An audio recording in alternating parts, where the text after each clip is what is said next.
Well, COVID-19 has changed life as we know it. With ongoing lockdowns and changes to restrictions, our children's education has undoubtedly been disrupted. Now, parents, children and schools have all had to adapt to a new way of schooling. Let's discuss some of the lessons learned from 2020.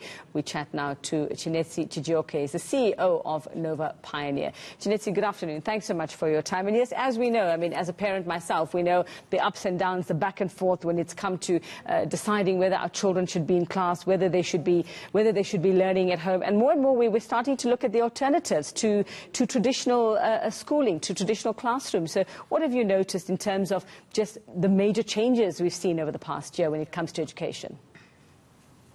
Well, Uveka, thanks. Thanks for having me on. It's wonderful to be on the show with you.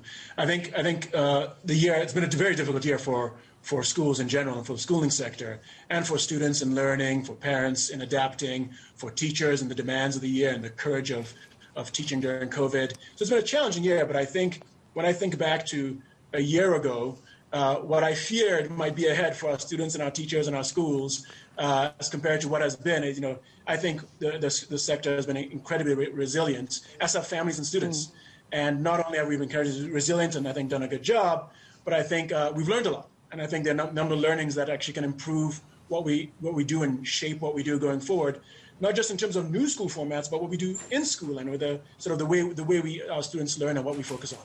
So what have you sort of noticed in terms of whether the needs have actually changed, or whether we actually don't need a lot of the things we thought we needed for our children's education, whether things can be put into sort of, a simpler form, whether my kid sitting at his desk in his bedroom, that's going to be good enough for him to get through the next couple of years or the next 10 years of schooling? Or, are we looking at those, and there's a difference between the private sector and public schools as well. So where do we find the in-between for kids who go to both? Really good question. I mean, the set of schools I lead are an independent school group, but I think it applies across learning more broadly. I think there are a set of things that actually have validated about things that we've found that really validated about learning pre-pandemic, and which have really helped our students succeed during the course of the pandemic. And I'll mention those. And then a couple of things where I think we have learned that may be different about what we need to do going forward, and we need to incorporate into what we do going forward. So some of the things that we've found that have been validated have been, we've generally tended to have a real focus on the underlying character and learning skills students need, as opposed to just the learning content of learning. And I think schools that have built that, like the schools that I lead, have really, I think, have found that students have actually done reasonably well, because what the pandemic has demanded has been a set of skills around how to learn and around how to manage one's own learning and work independently and own your learning. That is very different from just the substance of the learning, right? And I think that's been one real validation of the approach, and something I think schools, if that hadn't been what you've been doing before, I think have figured out that the students who have built those skills have been quite more successful, differentially successful. So that's been one learning and validation.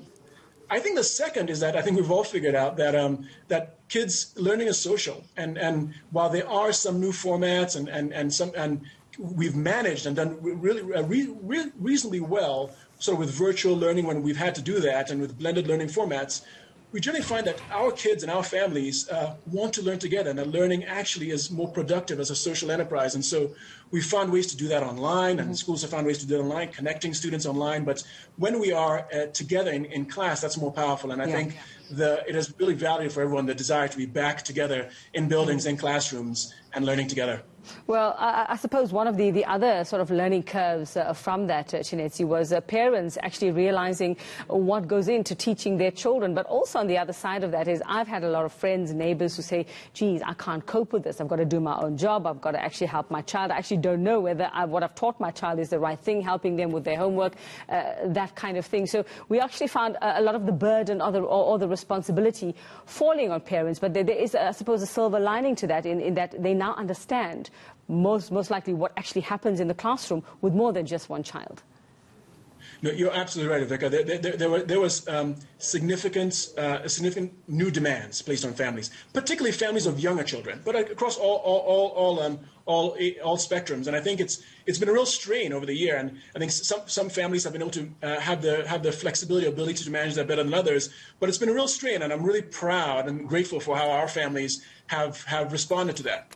That said, I think you're right. There is a real learning and a benefit here we found. It's actually, I think, because of the greater insights and the great amount of interaction it's created between schools and families, I think it's helped us understand how to serve our families better, how to be adaptive to specific family needs. And I think in general, it's really strengthened the parents-teacher relationship because there's just been more interaction centered around children's learning. And so while I'm sure most parents are keen to have their kids back in schools, I think one benefit, as you mentioned, is the idea that parents understand the children's learning a bit more, teachers understand their families and the families' needs a bit more, and that partnership is stronger, and I believe has an opportunity to be stronger going forward than it has been even in the past. And that's been an area of focus for us in any case. As Nova Pioneer, really trying to build that parent partnership, and this has helped us identify new ways that we can do that. Chinezi, what do you see as the lasting lessons or the things that have changed forever in the schooling system, and not just temporarily because of COVID? Things that have led to a type of change where you've realized,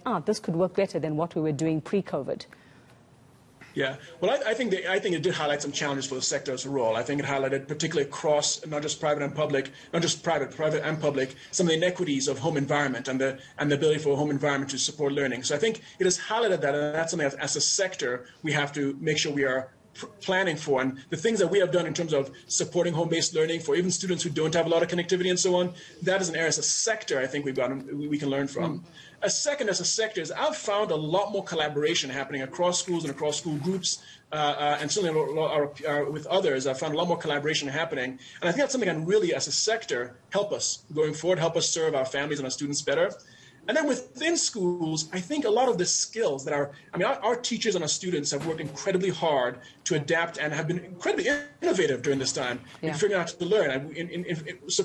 Perhaps surprisingly, our students this year achieved even higher levels of results on their exit examinations and globally benchmarked exams than last year. And that's because of both those underlying skills, but a number of adaptations that teachers and students have created to learning. And so I think those ways of learning, whether there are blended formats, whether it's about connecting students in learning groups, whether it's about having blended options, I think those are things that we can continue to build into our skill set. These are new skills we have that can stay with us. Well, learning while we're learning, I think, is what we've learned from all of this. Thanks very much, Nova Pioneer CEO Chinezi Chijioke.